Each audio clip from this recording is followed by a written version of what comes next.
Hello students, good morning students. आज हम exercise 7.1 का क्वेश्चन नंबर 6 सॉल्व करेंगे। तो देखिए क्वेश्चन नंबर 6 पे आते हैं हम।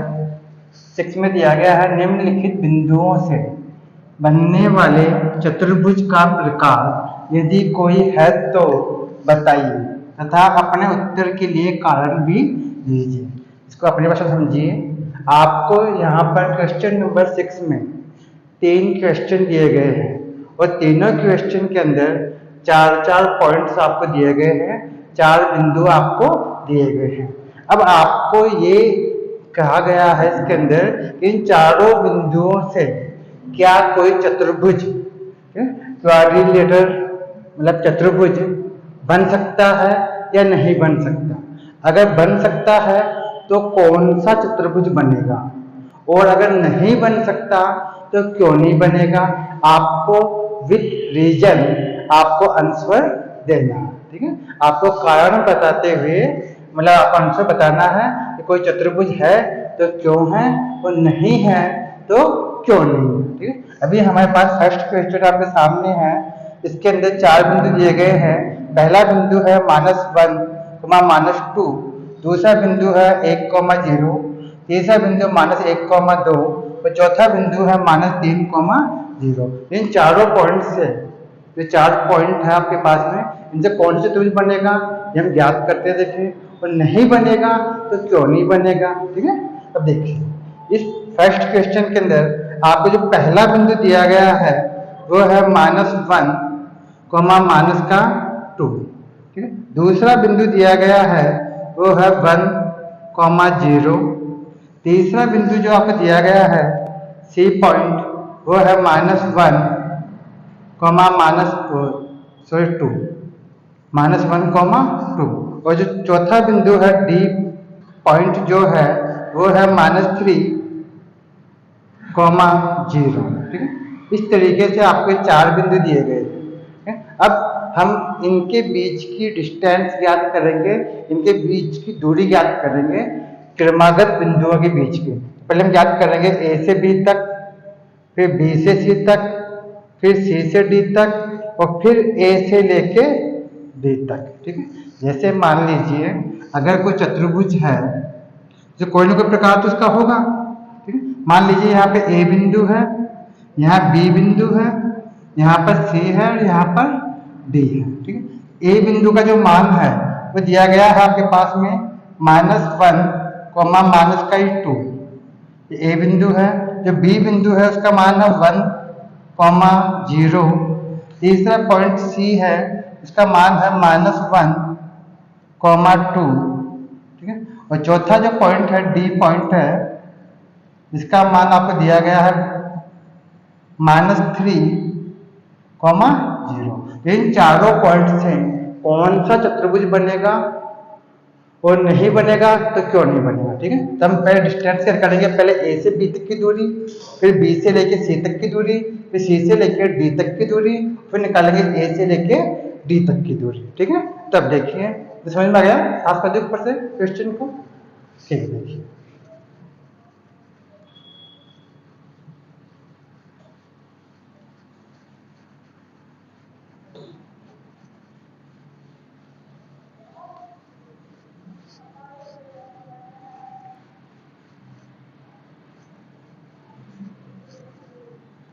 अब देखिए पहले हम ज्ञात करेंगे दूरी। दूरी का फार्मूला लगाएंगे। दूरी का फार्मूला मैंने आपको बताया था पिछली क्लास के अंदर। क्या होता है, √x2 - x1 का whole square plus y2 - y1 का होल स्क्वायर, ठीक है। ये फार्मूला मैंने बताया था पिछली क्लास के अंदर। तो इसी फार्मूले को काम में लेते हुए हम पहले चारों भुजाएं जो चारों साइड है AB, BC, CD और AD, पहले इन चारों भुजाओं को ज्ञात करें। सबसे पहले हम आते हैं AB भुजा, ठीक है।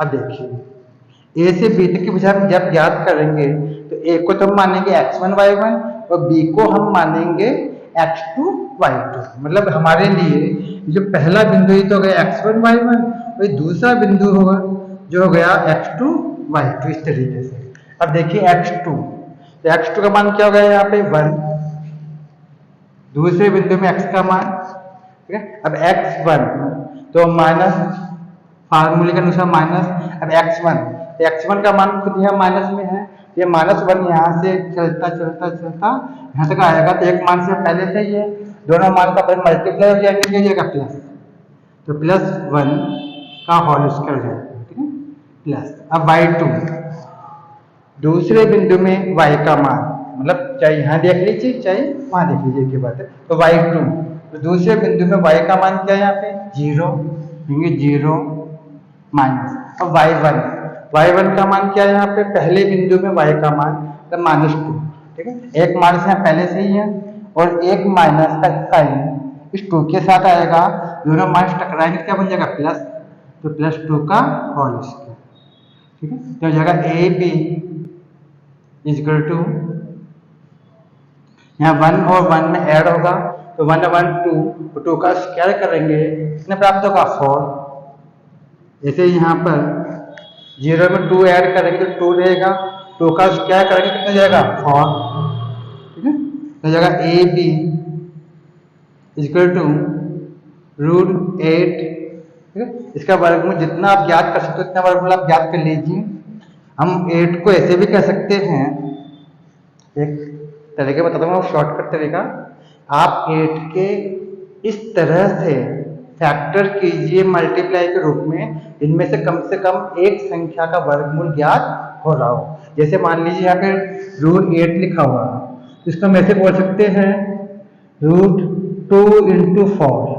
अब आप कहेंगे साहब 2 × 4 क्यों किया आपने, क्योंकि यहाँ पर 4 का स्क्वायर रूट मतलब 4 का वर्गमूल हम ज्ञात कर सकते हैं, तो 4 का वर्गमूल कितना हो जाएगा 2, इसको हम कह सकते हैं 2 √2, तो 4 का तो वर्गमूल हो जाएगा 2, और ये मतलब रूट के अंदर जो 2 बच गया वो एज इट इज हमने लिख दिया, ठीक है।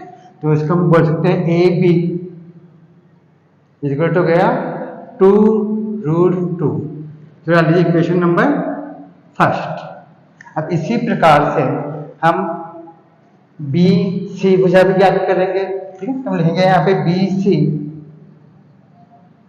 बराबर √। अब B से C तक के जब हम भुजा ज्ञात करेंगे तो B को तो हम लेंगे x1 y1, B पॉइंट हमारा ये है,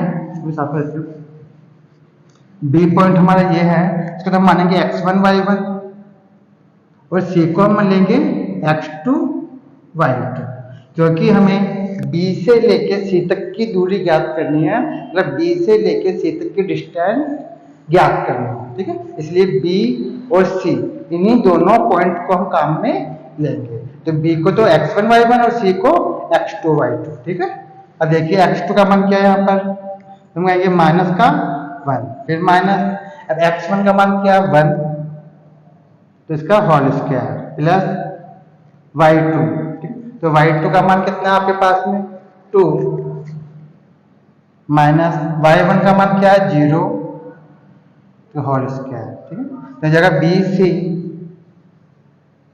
बराबर √ यहाँ पे -1 और -1 में ऐड होगा, दोनों के साइन एक जैसे हैं, तो -2 हो जाएगा, -2 का स्क्वायर करेंगे तो हो जाएगा प्लस का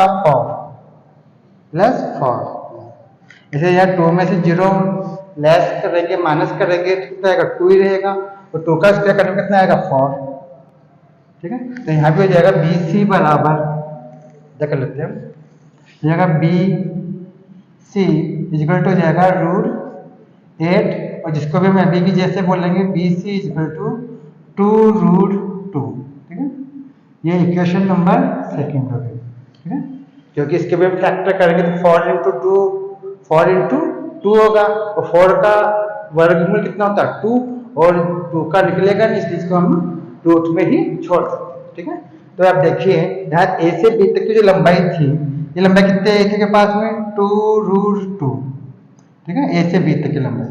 B से लेके C तक की लंबाई कितने आई 2 √2, दो भुजा ज्ञात कर लिया आपने, तो AB भुजा और BC भुजा आपके यहाँ पे एक समान है, बराबर, तो बराबर भी हो सकती है भाई, ठीक है। अब हम ज्ञात करेंगे सी से डी तक की भुजा, ठीक है। मैं लिखा है यहाँ पे सी डी बराबर रूट, अब देखिए अब सी से डी तक की जब भुजा आप ज्ञात करेंगे तो सी को तो हम क्या मानेंगे x1 y1, ये तो हो गया हमारा x1 y1, और डी को हम क्या मानेंगे x2 y2, ठीक है।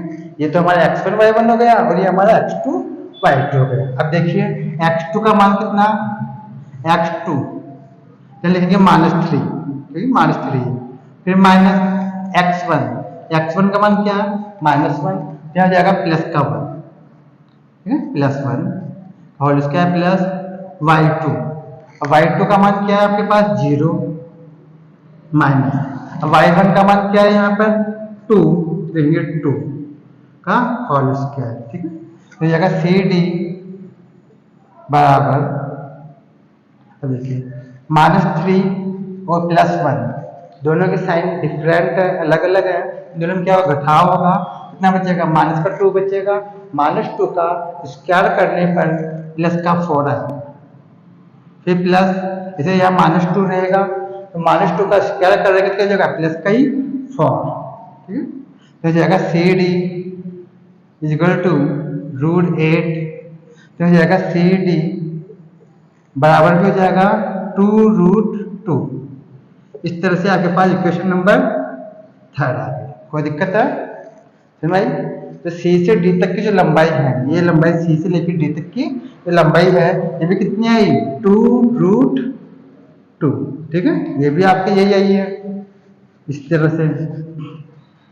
अब हमें कौन सी भुजा ज्ञात करनी है भाई, अब हमें ए से डी तक की भुजा ज्ञात करनी है ए डी, ठीक, इतना समझ में आ गया आपको? साफ कर दो भाई इसको, ठीक है। देखिए अभी तक हमने ए बी भुजा ज्ञात की, तो ए बी भुजा की लंबाई 2√2 प्राप्त हुई, बी सी भुजा की लंबाई भी 2√2 प्राप्त हो रही है, सी डी जो भुजा है इसकी भी लंबाई 2√2 प्राप्त हो रही है। अब हम ज्ञात करते हैं ए डी, ठीक है।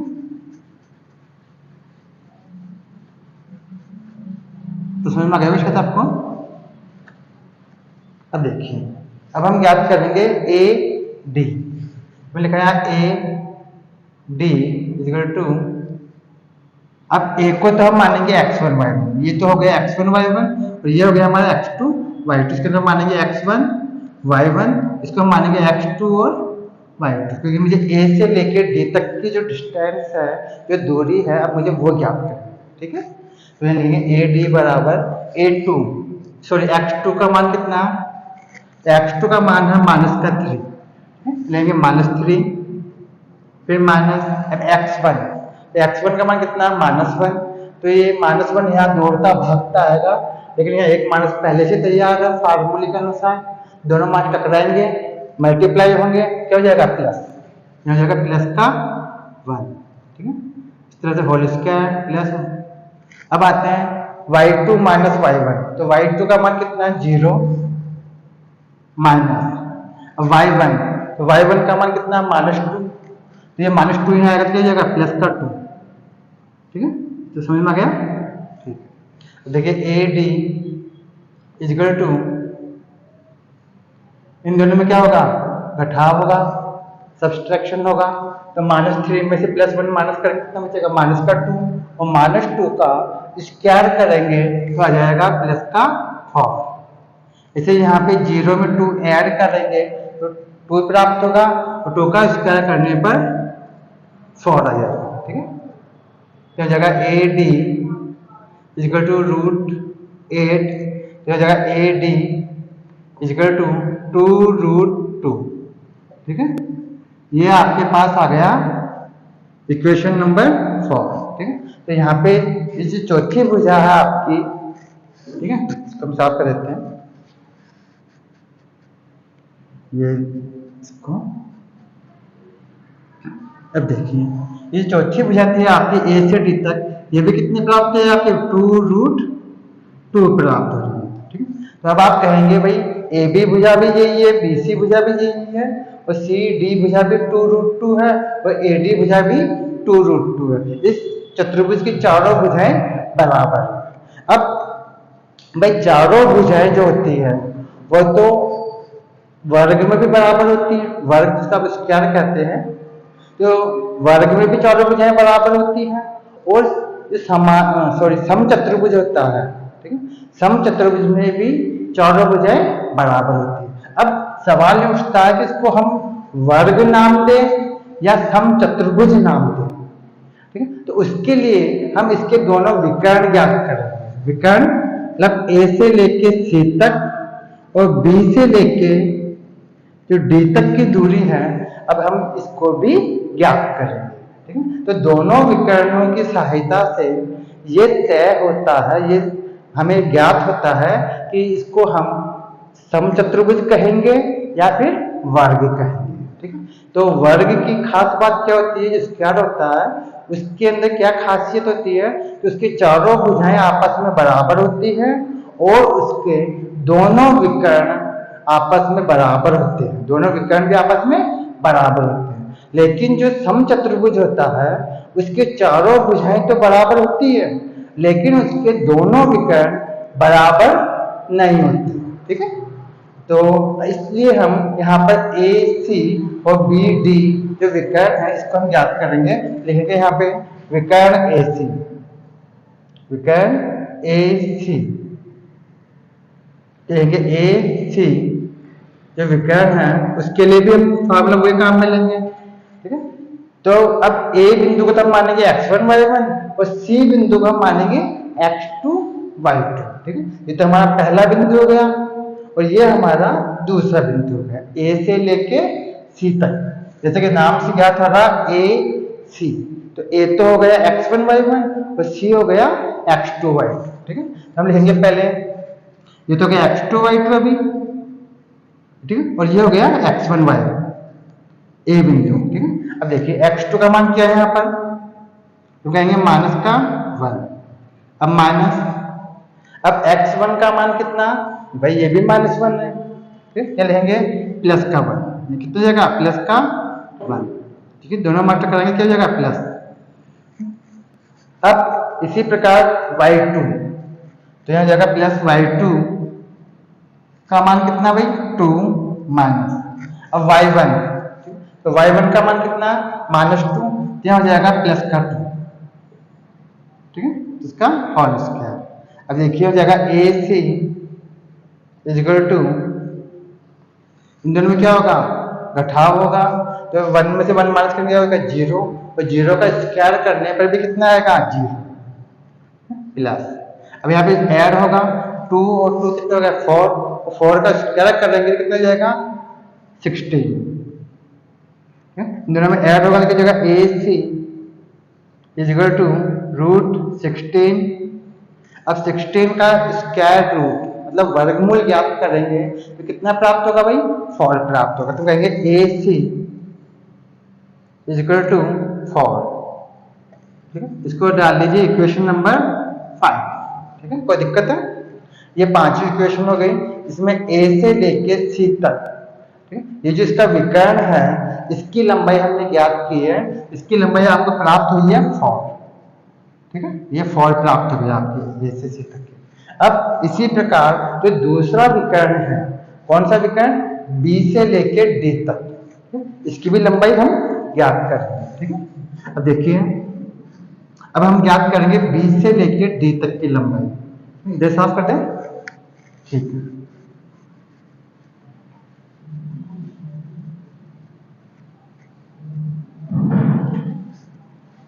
अब देखिए हम ज्ञात करेंगे बी डी विकर्ण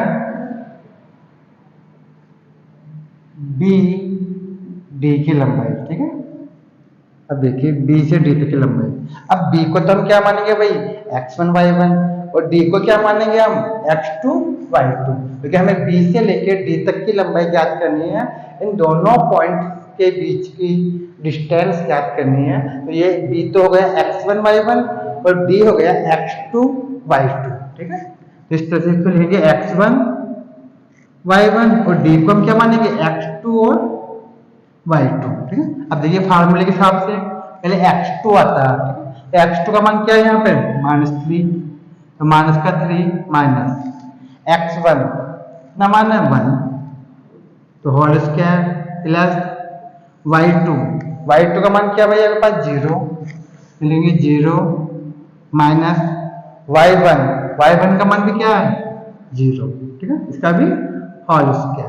तो जगह विकर्ण बी डी इजकल टू, इन दोनों में क्या होगा ऐड होगा, माइनस का 3 है माइनस का 1 है, जब ऐड होगा कितना होगा -4 का स्क्वायर करेंगे कितना प्राप्त होगा 16 प्लस यहाँ 0 में 0 जाएगा तो 0 का स्क्वायर करने पे 0, जगह बी डी इजकल टू √16, तो यहाँ जगह बी डी इजकल टू 4, ये हो गया इक्वेशन नंबर 6, ठीक है, 6 इक्वेशन हो गया आपकी। अब देखिए इसके अंदर जो दूसरा विकर्ण था बी से डी तक, इसकी भी लंबाई कितनी प्राप्त हुई आपके पास में 4, ठीक है, तो यहाँ पर दोनों विकर्ण जो है वो समान लंबाई के हैं, तब लिखेंगे कैसे उत्तर देंगे इसका, ये साफ कर दूं, देखिए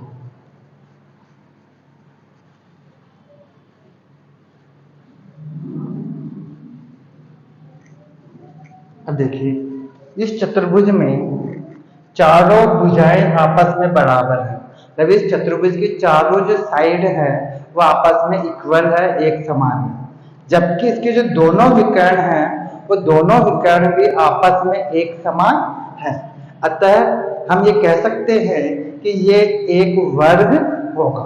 अगर इसके दोनों विकर्ण अलग अलग लंबाई के होते हैं, जैसे 4 होता है एक दूसरी लंबाई का होता है दूसरा विकर्ण, तो हम कह देते हैं समचतुर्भुज है, लेकिन यहाँ पे दोनों विकर्ण एक समान है, इसलिए हम ये कहेंगे कि ये एक वर्ग है, ठीक है, लिखेंगे समीकरण 1 2 3 व 4, जो शुरू के हमने 4 समीकरण थे, 4 इक्वेशन थी, उनसे तो स्पष्ट होता है, स्पष्ट है कि क्या स्पष्ट हो रहा कि भाई स्पष्ट ये हो रहा कि भुजा ए बी बराबर बी सी बराबर सी डी बराबर ए डी है, ठीक है, ये चारों भुजाएं आपस में बराबर, साफ करता हूं,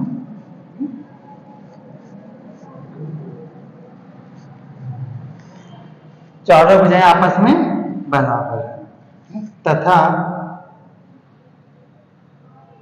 समीकरण इक्वेशन नंबर 5 व 6 से स्पष्ट है कि विकर्ण जो विकर्ण है विकर्ण ए सी बराबर है विकर्ण बी डी के, ठीक है, विकर्ण बी डी, भाई चारों भुजाएं आपस में बराबर हैं और दोनों विकर्ण आपस में बराबर है। अगर दोनों विकर्ण भी बराबर है आपस में और चारों भुजाएं भी आपस में बराबर है, तो ऐसा कब होता है, केवल वर्ग में होता है, केवल स्क्वायर के अंदर ही होता है, हम कहेंगे कि ये एक स्क्वायर है, मतलब ये एक वर्ग है, ठीक है, अतः ये जो आपको पॉइंट्स दिए गए हैं ये एक वर्ग के शीर्ष है, अतः दिए गए शीर्ष बिंदु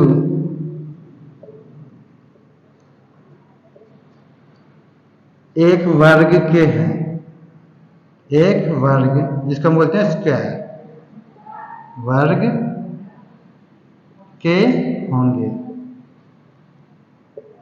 ठीक है, ये हमारा आंसर हो गया। अगर दोनों विकर्ण बराबर नहीं होते तो हम ये बोलते समचतुर्भुज होगा, मतलब समचतुर्भुज होगा, ठीक है, क्योंकि समचतुर्भुज में दोनों विकर्ण बराबर नहीं होते, जबकि उसमें चारों भुजाएं तो बराबर होती है, लेकिन दोनों विकर्ण आपस में बराबर नहीं होंगे, ठीक है, समझ में आ गया आपको, ठीक है। अब हम आते हैं कि नेक्स्ट क्वेश्चन पे, सी के अंदर साफ कर दो इसको। देखिए सेकंड क्वेश्चन आपको दिया गया है, इसमें आपको 4 पॉइंट्स दिए गए हैं। फर्स्ट पॉइंट ये है -3,5, सेकेंड पॉइंट है 3,1 और थर्ड पॉइंट है 0,3 और जो फोर्थ पॉइंट है वो है -1, -4। तो इन्हें हम ए बी सी और डी नाम दे देते हैं। तो लिखेंगे माना ए बिंदु तो है -3,5, बी बिंदु है वो है 3,1, जो सी पॉइंट है वो है 0,3 और जो डी पॉइंट है उसको हमने मान लिया -1, -4। इसका मैं फिगर ड्रा करता हूँ एक बार। देखिए इस तरीके से मान लीजिए कोई चतुर्भुज है, यहाँ मान लीजिए ए है, यहाँ पर मान लीजिए बी है, यहाँ सी और यहाँ पे डी मान लेते हैं। ठीक है, ए बिंदु जो है उसके निर्देशांक आपको दिए गए हैं ए पॉइंट के -3,5, बी पॉइंट के जो निर्देशांक है वो है 3,1, सी पॉइंट के निर्देशांक है 0,3 और जो डी पॉइंट है इसके निर्देशांक है -1, -4। हमने मान लिया कि एक कोई चतुर्भुज है, इसके चारों शीर्ष बिंदु लगभग इस प्रकार से हैं। अभी हम ये ज्ञात करेंगे कि ये कौन सा चतुर्भुज है, अगर है तो, और अगर नहीं है तो क्यों नहीं है भाई। ठीक है, अब देखिए सबसे पहले हम दूरी का फार्मूला काम में लेंगे। तो लिखेंगे दूरी बराबर √x2 - x1 का whole square plus y2 - y1 का होल स्क्वायर। इसी फार्मूला हम काम में लेंगे जैसे कि हमने अभी फर्स्ट क्वेश्चन में लिया था। अब देखिए पहले हम याद करेंगे ए पी, पहले हम याद करेंगे ए से बी तक, फिर बी से सी तक, फिर सी से डी तक और फिर ए से लेकर के डी तक। A B, B C, C D और फिर ए डी, ये याद करनी है आपको। तो पहले हम याद करते हैं ए बी। ठीक है, ए बी। अब देखिए ए बी के लिए ए को तो मान लीजिए आप x1 y1, यहाँ पे हमने मान लेते हैं x1 y1 और बी को मान लेते हैं x2 y2। ठीक है, अब देखिए अब x2 का मान क्या है यहाँ पर, चाहे यहाँ लिख लीजिए आप, एक ही बात है। तो x2 का मान क्या आपके पास में, तो हम लिखेंगे यहाँ पे 3 माइनस, अब x1 का मान क्या है -3, क्या हो जाएगा प्लस का 3 का होल स्क्वायर हो जाएगा प्लस y2, तो y2 का मान क्या है यहाँ पे 1, देंगे 1 माइनस y1, तो y1 का मान क्या है यहाँ पे 5 का होल स्क्वायर। कोई दिक्कत है यहाँ तक, समझ में आ गया? ठीक है, देखिए लेंगे ए बी इक्वल टू, ठीक है 3 और 3 में ऐड होगा कितना होगा 6 का जब हम स्क्वायर करेंगे तो कितना हो जाएगा आपके पास 36 प्लस, ऐसे यहाँ पर माइनस होगा, माइनस का 5 है और प्लस का 1 है, तो कितना बचेगा 4 बचेगा माइनस का। अब -4 का स्क्वायर करेंगे कितना प्राप्त होगा आपके 16। ठीक है, यह हो जाएगा ए बी इक्वल टू, हम ऐड करेंगे 6 से 6 12 का 2 और यहाँ जाएगा 3 एक 4 और एक 5। ठीक है, अब इसका स्क्वायर रूट याद करेंगे तो आपको पता है इसको वैसे बोल सकते हैं 15 को इसको वैसे बोल सकते हैं 4 × 13। ठीक है, 13 × 4 या 4 × 13। अब आप कहेंगे ऐसा क्यों लिखा, अरे भाई इसलिए लिखा क्योंकि 4 का वर्गमूल ज्ञात हो जाए। इसका वर्गमूल कितना होता है 4 का वर्गमूल 2, तो हम इसको बोल सकते हैं 2√13, इसलिए लिखा। ले देंगे ए बी इक्वल टू 2√13। इस तरह से आपके पास ए बी भुजा ज्ञात हो गई जो कितनी है 2√13। ये ए से बी तक की लंबाई हमने ज्ञात कर ली, समझ भाई? ठीक, अब हम ज्ञात करेंगे बी सी भुजा। ये तो ए से बी तक की भुजा थी और अब हम ज्ञात करेंगे बी से लेके सी तक की भुजा। तो लिखेंगे इसी प्रकार बी सी इक्वल टू, ठीक है देखिए अब हम b को तो क्या मानेंगे x1 y1, और c को क्या मानेंगे x2 y2। इसको मान लेंगे अब x1 y1 और c को हम मानेंगे x2 और y2। ठीक है, अब देखिए अब यहाँ पर x2 का मान कितना है 0, तो मैं लिखा है यहाँ पे 0 माइनस। ठीक है, अब x1 का मान क्या है यहाँ पे 3, लिख दिया यहाँ पे 3, यहाँ पे होल स्क्वायर प्लस y2, तो y2 का मान क्या है यहाँ पे 3। ठीक है, तो 3 माइनस। ठीक है, अब y1, तो y1 का मान क्या है यहाँ पे 1, लिख दिया यहाँ पे 1। ठीक है, अब यहाँ पे होल स्क्वायर लेंगे BC इज इक्वल टू, इन दोनों में क्या होगा माइनस होगा, तो कितना बचेगा माइनस का 2 बचे, सॉरी माइनस का 3 रहेगा ऐसे कैसे, तो -3 का जब हम स्क्वायर करेंगे तो हो जाएगा प्लस का 9। जैसे यहाँ पर माइनस होगा 3 में से 1 लेस करेंगे कितना बचेगा 2 बचेगा प्लस का, और 2 का स्क्वायर करने कितना प्राप्त होगा 4। ठीक है, तो यहाँ पर इन दोनों में ऐड करोगे कितना जाएगा BC इक्वल टू √30। ठीक है, ये इक्वेशन नंबर 2, यहाँ पे आ रहा √30। अब आप ध्यान से देखेंगे तो भाई AB भुजा और BC भुजा, ठीक है, ये दोनों भुजाएं आपस में बराबर नहीं है। ठीक है, तो यहाँ पे जब बराबर नहीं है तो मैं इस देख रहा हूँ कि भैया पहले इसका विकर्ण ज्ञात करके देख लें, तो हो सकता है कि चतुर्भुज बने कि नहीं बने। ठीक है, तो पहले इसका विकर्ण ज्ञात कर लेते हैं हम AC, क्योंकि इसको देखने में शक हो रहा है कि जो एक भुजा है वो दूसरी भुजा से जस्ट दुगनी है। ठीक है, और इसका हम पहले विकर्ण ज्ञात कर लेते हैं, फिर बाकी भुजाएं ज्ञात करके देख लेंगे कि सब बाकी भुजाएं कौन सी होगी, इनके बराबर आती है या नहीं आती है। तो पहले इसमें मैं विकर्ण ज्ञात कर रहा हूँ AC, ये क्या ये तीनों बिंदु भी अलग अलग है या नहीं है। ठीक है, तब देखिए पहले इसमें हम विकर्ण ज्ञात करेंगे AC। ठीक है, क्योंकि यहाँ पर दोनों भुजाएं आपस में बराबर नहीं आ रही है। ठीक है, और आप चाहें तो पहले CD और AD भुजा भी ज्ञात कर सकते हैं, हो सकता है आमने सामने की भुजाएं हो, ये भी आप ज्ञात करके देख सकते हैं। ठीक, तो अभी हम फिलहाल पहले A से C की लंबाई ज्ञात कर रहे हैं, क्योंकि एक भुजा दूसरे से जस्ट डबल आ रही है, दुगनी आ रही है, तो मैं AC ज्ञात कर रहा हूँ यहाँ पर।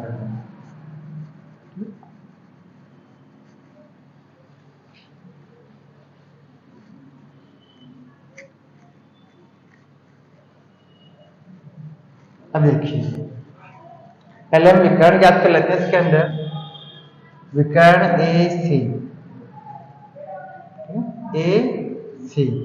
याद कर लेते हैं। तो देखिए A का मान क्या है यहाँ पर, ये x1 y1, तो हो गया -3,5 और C यहाँ पे हो गया x2 और y2। ठीक है, अब देखिए सबसे पहले लिखेंगे यहाँ पे x2, तो x2 का मान क्या है यहाँ पे 0 माइनस। अब x1, तो x1 का मान क्या है -3, तो जाएगा प्लस का 3। ठीक है, इसका होल स्क्वायर प्लस। अब y2, तो y2 का मान कितना है यहाँ पे 3। ठीक है, 3 माइनस। अब y1, तो y1 का मान क्या है यहाँ पे 5, लिख दिया 5, इसका भी होल स्क्वायर। ठीक है, तो हो जाएगा AC बराबर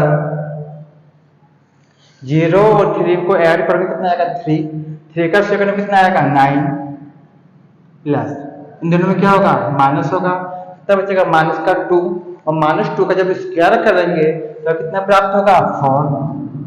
ठीक है, तो यहाँ जगह AC इक्वल टू √30।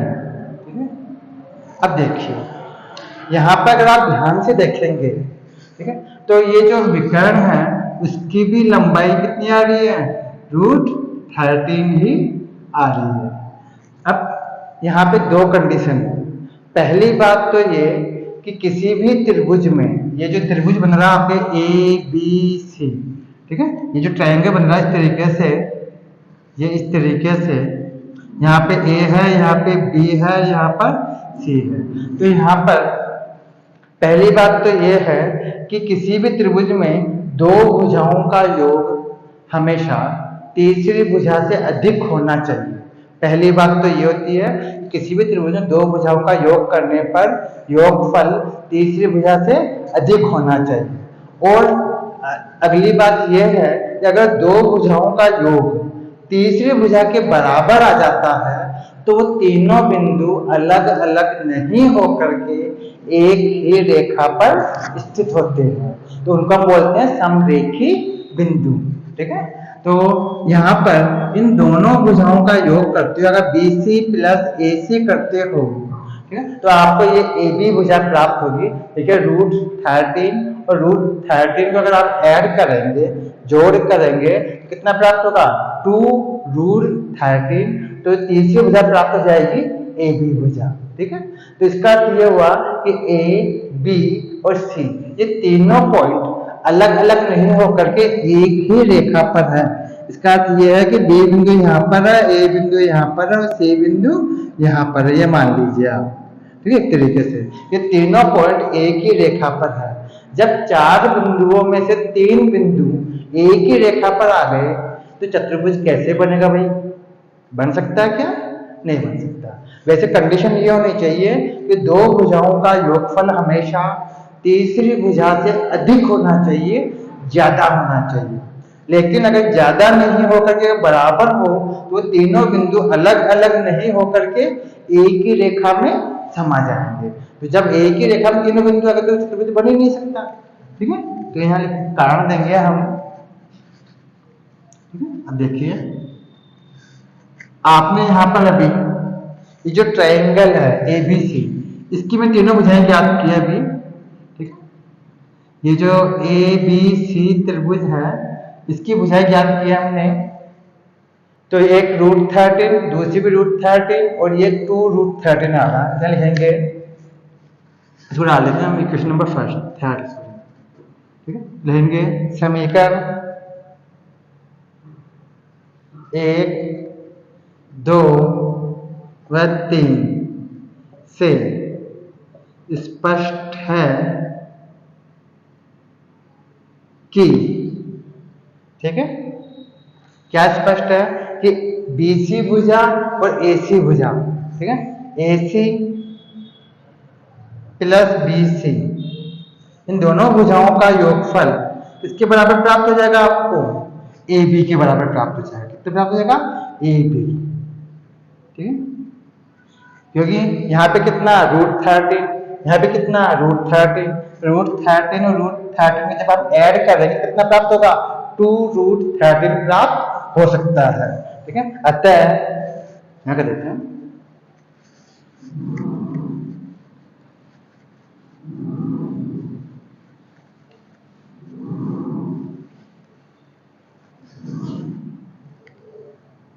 अतः A, B तथा C, ठीक है, A, B तथा C बिंदु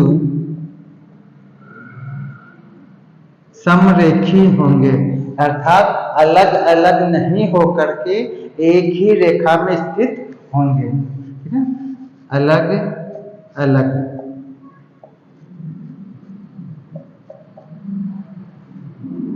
स्थान पर नहीं होकर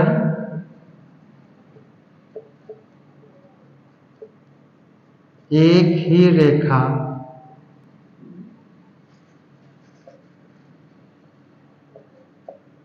पर स्थित होंगे या रेखा पर स्थित होंगे, अर्थात ABC समरेखी बिंदु है। अर्थात इसका मतलब क्या हो गया कि A, B तथा C, ठीक है, समरेखी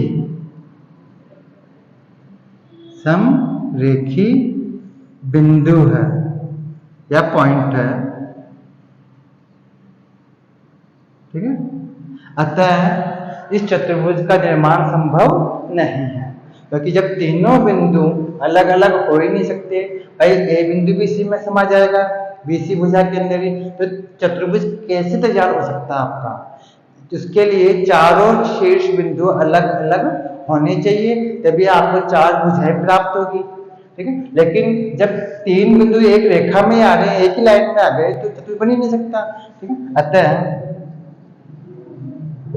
यह इसलिए चतुर्भुज का निर्माण संभव नहीं है। अतः चतुर्भुज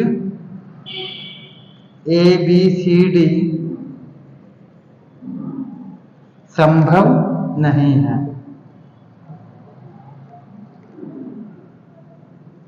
संभव नहीं है। तो यहाँ पे हम चतुर्भुज निर्माण नहीं कर सकते, समझ गए, क्योंकि तीनों बिंदु एक ही रेखा पर स्थित है। वैसे नियम यह होता है कि किसी भी त्रिभुज में, किसी भी ट्रायंगल में दो भुजाओं का योगफल हमेशा तीसरी भुजा से अधिक होना चाहिए। दो भुजाओं का योगफल तीसरी भुजा से अधिक होना चाहिए, न कि उनके बराबर होना चाहिए। जबकि यहाँ पर दो भुजाओं का योग तीसरी भुजा के बराबर ही आ रहा है। अगर बराबर है तो तीनों बिंदु समरेखी होंगे, और अगर दो भुजाओं का योग करने पर योगफल अगर तीसरी भुजा से कम है तब भी त्रिभुज संभव नहीं है, ठीक है। उनका योगफल हमेशा ज्यादा होना चाहिए, मेरे हिसाब से आपको, ठीक है। अब हम आते हैं क्वेश्चन नंबर 3 पर, साफ कर दें। अब देखिए क्वेश्चन नंबर 3 है इसी क्वेश्चन नंबर 6 का। तो इसमें भी आपको 4 पॉइंट दिए गए हैं, 4,5, 7,6, 4,3 और 1,2, ठीक है। 4 पॉइंट दिए गए हैं। अब आपको ये ज्ञात करना है कि चारों पॉइंट से, इन चारों बिंदुओं से कौन सा चतुर्भुज बनेगा। अगर बनेगा तो कौन सा बनेगा, और नहीं बनेगा तो क्यों नहीं बनेगा। जैसे कि हमने पिछले क्वेश्चन के अंदर रीजन दिया था, कारण बताया था कि चतुर्भुज क्यों नहीं बनेगा, ठीक है। वैसे ही यहाँ पे भी हमें जांच करनी है। तब देखिए ए पॉइंट नाम दे देते हैं। पहला पॉइंट 4,5 ले लिया, दूसरा पॉइंट 7,6, तीसरा पॉइंट सी 4,3 और चौथा पॉइंट जो डी है हमने लिया 1,2, ठीक है। तो इसको भी हम एक बार ड्रॉ कर लेते हैं यहाँ पर, तो समझ में आसानी रहेगी आपको, ठीक है। इस तरीके से ले लेते हैं हम ए बी सी और डी। जो ए पॉइंट है इसका मान है 4,5, बी पॉइंट जो है इसकी वैल्यू दे रखी है 7,6, सी पॉइंट जो है इसका मान देगा 4,3 और जो डी पॉइंट है इसका मान है 1,2, ठीक है। अब इसमें भी वही दूरी वाला सूत्र काम में लेंगे, हम लेंगे दूरी बराबर रूट जगह x2 माइनस x1 का whole square plus y2 minus y1 का होल स्क्वायर, ठीक है। अब पहले हम याद करेंगे a से b तक की डिस्टेंस, फिर b से c तक की, फिर c से d तक की, फिर a से d तक की। इस तरह से हम डिस्टेंस ज्ञात करेंगे। अब देखिए पहले निकालते हैं हम a b, ठीक है। a b ज्ञात करने के लिए a को तो हम मान लेंगे x1 y1 और b को हम मानेंगे x2 y2, ठीक है। अब देखिए x2 का मान कितना है यहाँ पे 7 देंगे, 7 माइनस x1 का मान कितना है यहाँ पे 4, तो 7 माइनस 4 का होल स्क्वायर प्लस y2, तो y2 का मान कितना है यहाँ पे 6 माइनस y1 का मान कितना 5, ठीक है। इस तरीके से ये हो जाएगा, यही कर देते हैं हम। अब देखिए हो जाएगा ए बी इक्वल टू 7 में से 4 माइनस करेंगे कितना होगा 3 का स्क्वायर करेंगे तो कितना हो जाएगा 9 प्लस यहाँ 6 में से 5 माइनस होगा 1 का स्क्वायर करने में कितना आएगा 1, ठीक है। तो हो जाएगा ए बी इक्वल टू √10। इस तरीके से ये आपके पास फर्स्ट इक्वेशन प्राप्त हो गई, जिसमें ए से बी तक की जो लंबाई है तो कितनी प्राप्त हुई आपको? √10। ठीक है, ठीक है। अब हम ज्ञात करेंगे बी से लेके सी तक की भुजा। तो अभी हमने ए बी भुजा ज्ञात की थी, अब हम ज्ञात करेंगे बी से लेके सी तक। तो लेंगे बी सी इक्वल टू, अब देखिए जैसा कि नाम से ही ज्ञात हो रहा है, बी बिंदु इसको तो मानेंगे x1 y1, और सी बिंदु जो सी पॉइंट है इसको मानेंगे x2 y2। ठीक है, तो ये तो आपका x1 y1 हो गया, और जो सी पॉइंट है ये आपका हो गया x2 y2। अब फार्मूले के अनुसार पहले x2 आता, तो x2 की वैल्यू क्या है? 4 माइनस x1, इसकी वैल्यू है 7 होल स्क्वायर, प्लस y2, तो y2 की वैल्यू है 3 माइनस y1 का मान 6 होल स्क्वायर, जब B C equal to root, यहाँ माइनस होगा, कितना बचेगा? 3 माइनस 3 का स्क्वायर करेंगे तो हो जाएगा 9, प्लस जैसे यहाँ पे माइनस होगा तो बचेगा माइनस का 3, और माइनस 3 का स्क्वायर करने पे कितना प्राप्त होगा? 9। ठीक है, तो जगह बी सी इक्वल टू √18। अब 18 के अगर फैक्टर करेंगे तो होगा 9 इंटू 2, यानी 9 इंटू 2 का मतलब हो गया 9 का स्क्वायर रूट कितना हो जाएगा? 3, और रूट के अंदर 2 बच जाएगा। ठीक है, इसका वैसे बोल सकते हैं बी सी इक्वल टू हो गया 3√2। ठीक है, इस तरह इक्वेशन नंबर 2 हो गई। तो इसका मतलब कितना आया? 3√2, 3√2। ठीक है, अब देखिए, अब हम सी से लेकर डी तक की लंबाई ज्ञात करेंगे। सी डी जैसे साफ कर दें। ठीक है, देखिए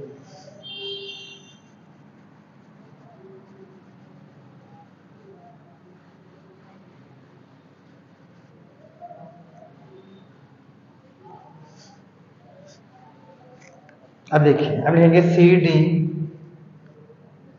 सी से डी तक की लंबाई।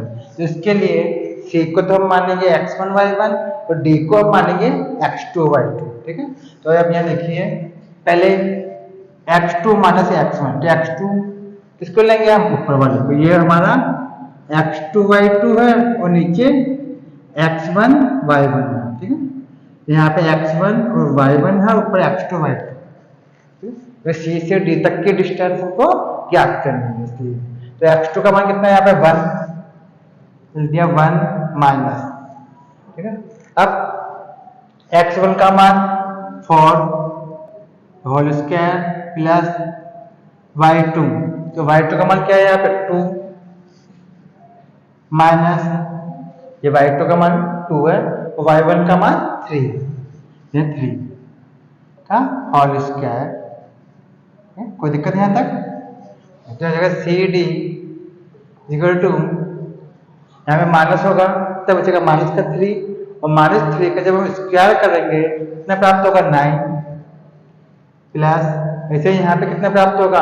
माइनस का 1, और माइनस 1 का जब स्क्वायर करेंगे कितना प्राप्त होगा? प्लस का 1। ठीक है, तो जगह सी डी इक्वल टू √10। ठीक है, ये आपकी इक्वेशन नंबर 3 आ गई। ठीक है, तो मतलब ये जो सी से लेकर डी तक की जो लंबाई है तो कितनी प्राप्त हुई आपको? √10।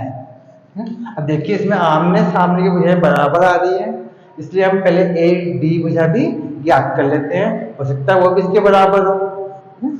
तो फिर यहाँ पर या तो ये आयत हो सकता है या समांतर चतुर्भुज हो सकता है। ठीक है, फिर वो क्या होगा हम देख लेंगे अभी। तो पहले यहाँ ज्ञात करते हैं ए डी इक्वल टू, अब ए डी इस भुजा के लिए ए को तो हम मानेंगे x1 y1, और डी को हम मानेंगे x2 y2। ठीक है, तो ए डी, तो ए पॉइंट तो पहला पॉइंट हो गया, और डी पॉइंट दूसरा पॉइंट हो गया। अब x2 का मान कितना है आपके पास में? 1 माइनस, ठीक है। अब x1 का मान 4 का होल स्क्वायर प्लस y2, तो y2 का मान क्या है यहाँ पे 2 माइनस y1 का मान क्या 5 का होल स्क्वायर, तो जगह AD इक्वल टू, इनमें माइनस करेंगे तो माइनस का 3 स्क्वायर करने पे 9 प्लस यहाँ भी माइनस होगा तब जगह माइनस का 3 और माइनस 3 का जब हम स्क्वायर करेंगे इतना आएगा 9, यहाँ जगह AD इक्वल टू रूट 18 और इसका स्क्वायर रूट कितना होगा AD इक्वल टू 3 रूट 2, ठीक है। तो इस तरह से इक्वेशन नंबर 4 होगी। अगर आप ध्यान से देखेंगे तो हमने यहाँ पर, ठीक है, चारों भुजाओं की लंबाई ज्ञात कर ली।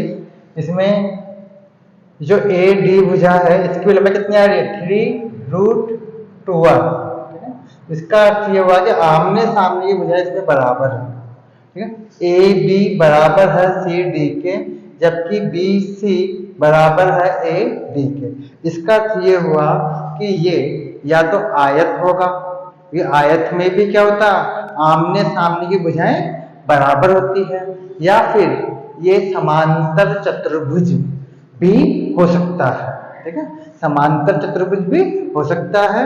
तो उन दोनों में से कौन सा चतुर्भुज होगा उसके लिए हम इसके विकर्ण ज्ञात करेंगे। A से लेकर C तक की लंबाई और B से लेकर के D तक की लंबाई, ठीक है। तो इनको हमें ज्ञात करना होगा, ठीक है। देखिए इधर ज्ञात कर लेते हैं हम, तो समझ में आ गया आपको, ठीक है। अब देखिए यह कर लेते हैं। अब देखिए विकर्ण AC, ठीक है, AC। अब देखिए A से लेके C तक की लंबाई ज्ञात करनी है। उसके लिए A को तो हम मानेंगे x1 y1 और C को हम लेंगे x2 y2, ठीक है। ये A से लेके C तक की लंबाई आपको ज्ञात करनी है, इसलिए A का तो x1 y1 हो गया और C बिंदु x2 y2 हो गया। फार्मूला हमारा वही रहेगा दूरी का। अभी यहाँ पे x2 का मान कितना 4 माइनस x1 का मान कितना 4, तो 4 माइनस 4 का होल स्क्वायर प्लस y2 का मान क्या है यहाँ पे 3, ठीक है, माइनस 5 का होल स्क्वायर, ठीक है। ये इस तरह से है, इसको अलग कर लेते हैं, ठीक है। तो यहाँ जाएगा AC इक्वल टू 4 में से 4 माइनस करेंगे कितना होगा 0, 0 का स्क्वायर करेंगे कितना आएगा 0 प्लस इन्हें माइनस करेंगे कितना प्राप्त होगा आपको 2 प्राप्त होगा, ठीक है। और 2 का स्क्वायर करने में कितना प्राप्त होगा आपको 4। क्या जगह AC इक्वल टू रूट 4 हो गया विकर्ण AC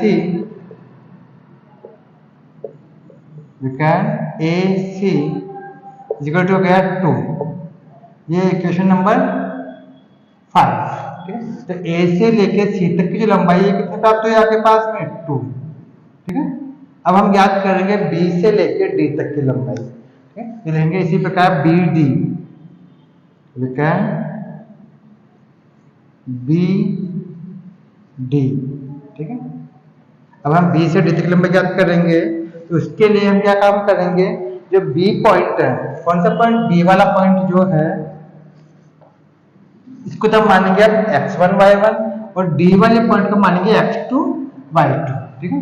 तो यहाँ कर लेते हैं हम, देखिए x2, तो x2 का मान क्या है यहाँ पे D पॉइंट पर है, तो जगह 1 माइनस, अब x1 में कितना है यहाँ पे 7 का होल स्क्वायर प्लस y2 का मान 2 माइनस y1, तो y1 का मान क्या है यहाँ पे 6 का होल स्क्वायर, ठीक। जगह BD इक्वल टू में क्या होगा माइनस होगा, 7 में से 1 माइनस होगा कितना बचेगा माइनस का 6 -6 का स्क्वायर करेंगे तो होगा 36 हो गया 36 प्लस यहाँ पे कितना होगा माइनस होगा, माइनस का 4 बचेगा और -4 का जब स्क्वायर करेंगे कितना होगा 16, ठीक है, दोनों में ऐड हो जाएगा B D equal to root तो जाएगा 6 तो हो जाएगा 52, ठीक है 52 और 52 का जब आप स्क्वायर रूट ज्ञात करेंगे वर्गमूल ज्ञात करेंगे तो कितना प्राप्त होगा, आप देख साफ कर देते हैं, ठीक है।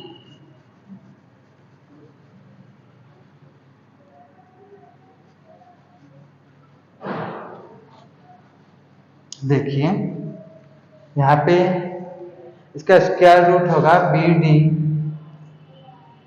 बराबर, इसको हम बोल सकते हैं 13 इंटू 4, अब 4 का स्क्वायर रूट कितना जाएगा 2, ठीक है, तो हम बोलेंगे 2 रूट 13, इस तरह से इक्वेशन नंबर कौन सी हो गई है 6 हो गई, ठीक है। तो ये जो दूसरा विकर्ण था बी से डी तक इसकी लंबाई प्राप्त हुई 2 रूट 13, ठीक है, इस तरीके से। अब देखिए इसमें करेंगे समीकरण 1 2 ठीक है 3 व 4 से स्पष्ट है, अगर आप ध्यान से देखेंगे समीकरण 1 2 3 4 को इसके साथ करते हैं, ठीक,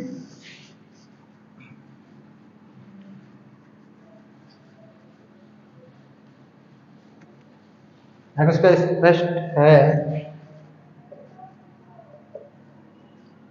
कि क्या स्पष्ट है कि ए बी बराबर तो है सी डी के, ठीक है, देंगे भुजा ए बी बराबर है सी डी के तथा भुजा बी सी बराबर है ए डी के, तब भुजा बी सी बराबर है ए डी, ए बी बराबर सी डी है और बी सी बराबर ए डी है, ठीक है,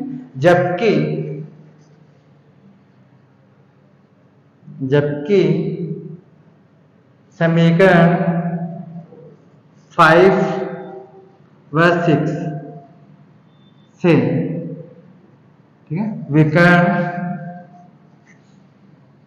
जो विकर्ण है ए सी, ठीक है, जो विकर्ण ए सी है वो बराबर नहीं है इसके विकर्ण बी डी के, बराबर नहीं है विकर्ण बी डी के। यहाँ दोनों विकर्ण अलग अलग है जबकि आमने सामने की भुजाएं क्या आपस में बराबर है, ठीक है, एक समान है। तो ऐसा कब होता है भाई, ऐसा होता है समांतर चतुर्भुज में, ठीक है। अतः ए बी सी डी एक समांतर चतुर्भुज होगा, ये समांतर चतुर्भुज है, ठीक है, समांतर चतुर्भुज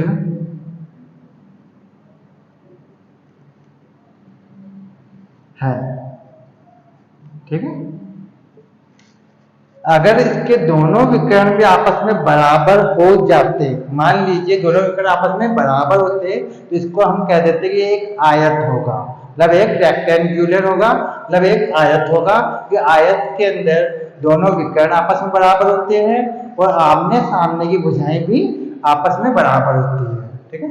लेकिन यहाँ पर आमने सामने की जो भुजाएं हैं, जो साइड है वो तो एक समान है, लेकिन इसके दोनों विकर्ण आपस में अलग अलग प्राप्त हो रहे हैं, मतलब विकर्ण ए सी और विकर्ण बी डी आपस में बराबर नहीं है, ठीक है। तो दोनों विकर्ण आपस में बराबर नहीं होने के कारण इसको हम आयत नहीं कह सकते। क्यों नहीं कह सकते, क्योंकि विकर्ण बराबर नहीं है, इसलिए हम इसको कहेंगे समांतर चतुर्भुज होगा, ठीक है, समझ आ गया, ठीक है। तो फिर हम नेक्स्ट क्लास में फिर मिलेंगे नेक्स्ट क्वेश्चन के साथ। नमस्कार।